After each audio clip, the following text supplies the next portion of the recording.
Nous sommes jeudi matin, donc la crue de la Seine continue sa hausse. Donc le pic est prévu vendredi dans la journée, ce sont les dernières prévisions, mais vous voyez, compte tenu de la météo, tout peut changer jour après jour, donc on se tient informé, on informe les riverains très régulièrement via le site internet de la ville, via des SMS, on récupère les numéros et on les prévient directement. La police municipale passe 24 heures sur 24 dans le secteur, les élus, etc. Donc tout est mis en œuvre pour donc prévenir les gens, leur conseiller quand il n'y a plus d'électricité, par exemple sur certains secteurs, quand il y a des discoupes, les conseiller d'évacuer vers d'autres endroits. Nous, on a prévu un hébergement d'urgence au cas où pour ceux qui n'ont pas de quoi se loger quelque part.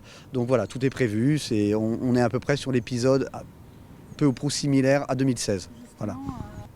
C'est difficile quelquefois de lutter contre les éléments. Alors nous, notre travail, c'est tout ce qui est prévention, information, présence sur place, sécurisation aussi, parce que quand on quitte son domicile, on a envie qu'il soit sécurisé, qu'il ne soit pas visité entre guillemets au passage.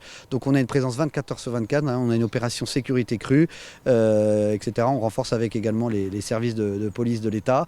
Donc voilà, nous on accompagne les choses. On ne peut pas lutter contre des éléments là, directs sur une mairie, puisque c'est une gestion globale du bassin. On fait partie d'organismes qui gèrent les bassins de la Seine, etc., les lacs de retenue et compagnie. Mais voilà, et puis après il y a la météo et voilà. On nous annonce un épisode plus ou moins similaire à celui de 2016. Donc voilà, donc on prend l'expérience qu'on a accumulée en 2016 et on l'utilise à bon escient pour justement être encore plus efficace, encore plus présent, répondre aux besoins des uns des autres. On intervient pour aider les gens notamment quelquefois s'il y a besoin de soulever des meubles, on distribue des parpaings selon les situations, selon les personnes. Si ces personnes âgées, ils ont besoin d'aide pour monter les meubles.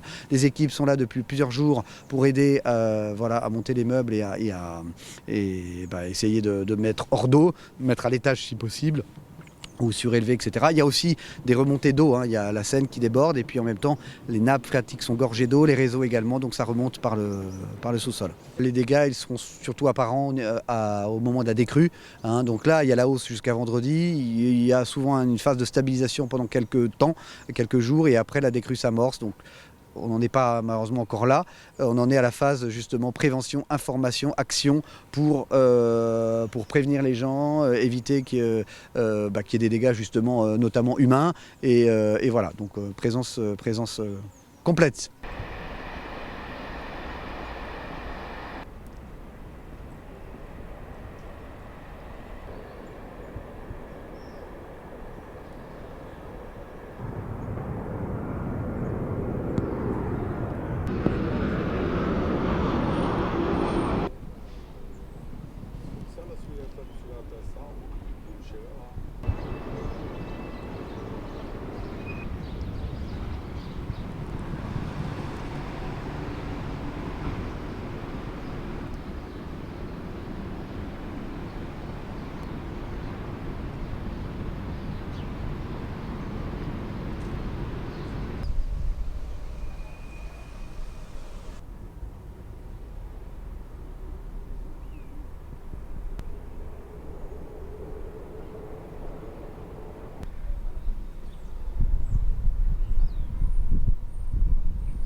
C'est pas la première fois et rien n'a été fait. Regardez, vous regardez l'état actuel là-bas, il n'y a pas de passerelle, il n'y a rien du tout pour que les gens puissent sortir ou rentrer chez eux.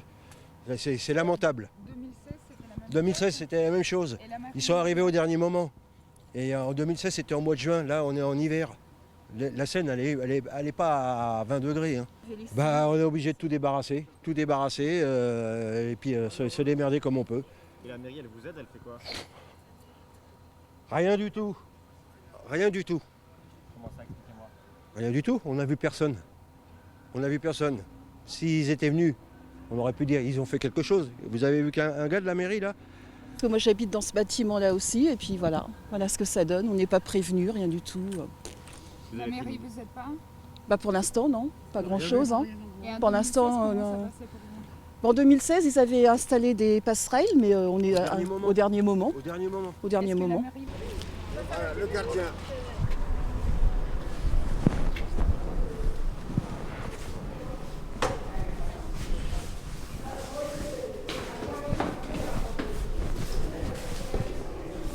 Parce que 2016, c'était comment? La même chose que ça. Maintenant, la même chose qu'en dénition. Et après, ça augmente. Pas encore, on va regarder demain et après-demain, ça augmente plus que ça. Et maintenant, l'électricité, il est coupé, les gaz, il est coupé. Il y a un petit peu de problème. Comment vous allez faire pour vivre là, sans électricité? Les gens, c'est la galère. C'est la galère.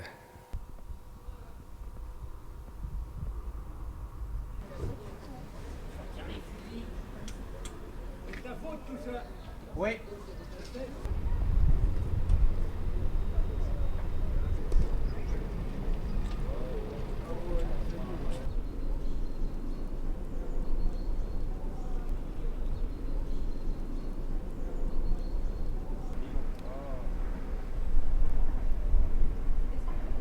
Très inquiet, parce qu'en un an et demi, en 2016, c'était 6 mètres, on arrivait à 6 mètres, à 6 mètres 10, je crois. Et là, il y a une annonce jusqu'à 6 mètres 20, d'ici samedi. Donc c'est pour ça qu'on est inquiet de quoi, voilà. Donc bon, c'est la nature de quoi. On accepte la nature, mais en un an et demi, ça fait trop. En 2016, j'étais au long des 1 mètre, l'eau presque 1 mètre 60. Et là, je vois 1 mètre chez moi, c'est 1 mètre 20. Et c'est pas encore fini.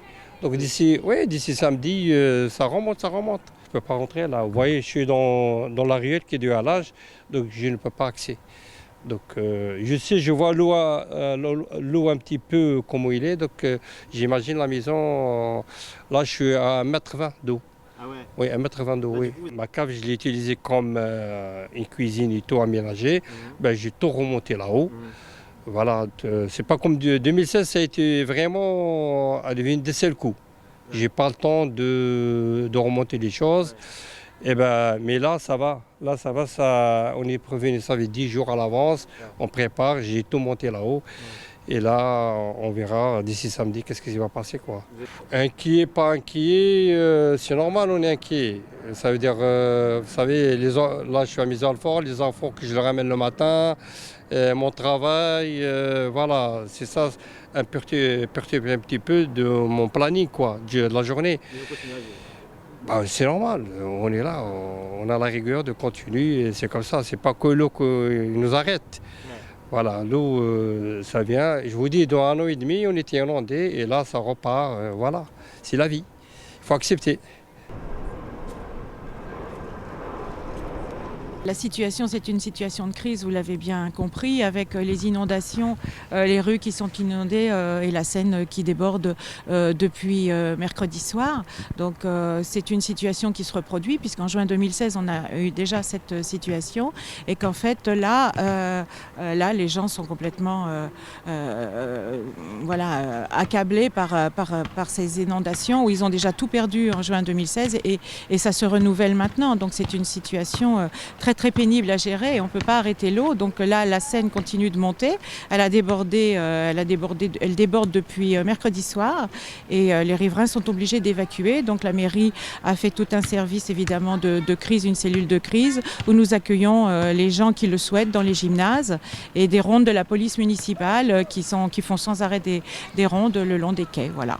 Qu'est-ce que vous voulez faire contre le déchaînement de la Seine? Et on le voit bien, c'est dans toute la France. Donc qu'est-ce qu'on peut faire à ce jour? Je ne sais pas. Certainement qu'il va y avoir des projets qui vont être mis en route pour essayer de trouver des solutions pour éviter que les riverains soient sans arrêt mis à rude épreuve.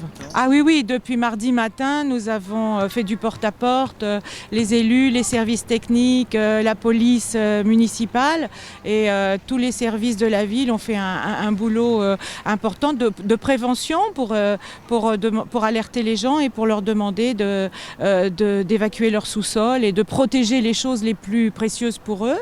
Et en fait, depuis mardi, toutes les équipes sont sur le pont pour donner des parpaings, pour distribuer tout ce qui est nécessaire à nos Villeneuvois. Voilà.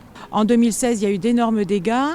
Les assurances avaient fait le nécessaire, les occupants aussi. Et maintenant, ça recommence, quoi. Donc c'est une catastrophe, parce que pour ces gens, ils sont accablés et ils n'en peuvent plus. Oui, c'est très dur comme situation à vivre. On va directement descendre. On va refaire tous les pavillons qui sont à gauche. Le rôle de la police municipale, c'est de veiller à la sécurité de tous les gens, de veiller à ce que personne ne soit cambriolé et de suivre l'évolution de la scène. On va à la rencontre des habitants pour les rassurer, leur demander s'ils ont besoin d'aide, ce qu'ils ont besoin. Et on est là pour les aider. Et toute l'équipe de la mairie de Villeneuve-le-Roi aussi, pareil. On prend les identités des personnes qui ne veulent pas quitter présentement le domicile. Et avec mon collègue, c'est ce qu'on fait. Les gens, c'est toujours pareil. Hein? Les gens évacuent leur maison et ils ont la crainte d'être pillés. Et voilà, c'est pour ça que la police municipale, on est là pour les rassurer.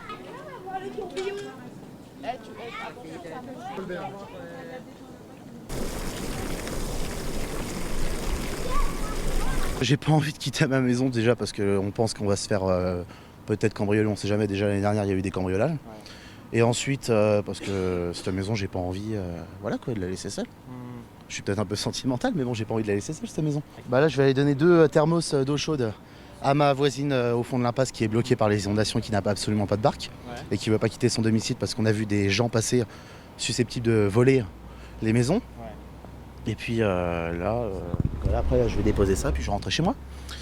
Aller récupérer 2-3 affaires chez moi en bateau. Oui, c'est inaccessible à pied. Hier on pouvait encore y aller en botte, une botte d'un mètre, d'un bon mètre. Et puis là maintenant c'est devenu inaccessible. 2016 on avait 1,20 m à la maison. Donc espérons que ce sera pas pareil mais bon. On était un peu moins préparés parce que la Seine était montée d'un coup, mais là ça va, on a pu vider le garage, on a pu tout vider, donc voilà. Là je suis venu surtout récupérer mon portefeuille pour aller acheter 2-3 bouteilles de gaz pendant l'inondation, puis voilà. La maison elle est encore chaude malgré qu'ils nous aient coupé l'électricité et le gaz. On peut pas faire à manger mais bon. Faut bien se débrouiller avec les moyens. Hein.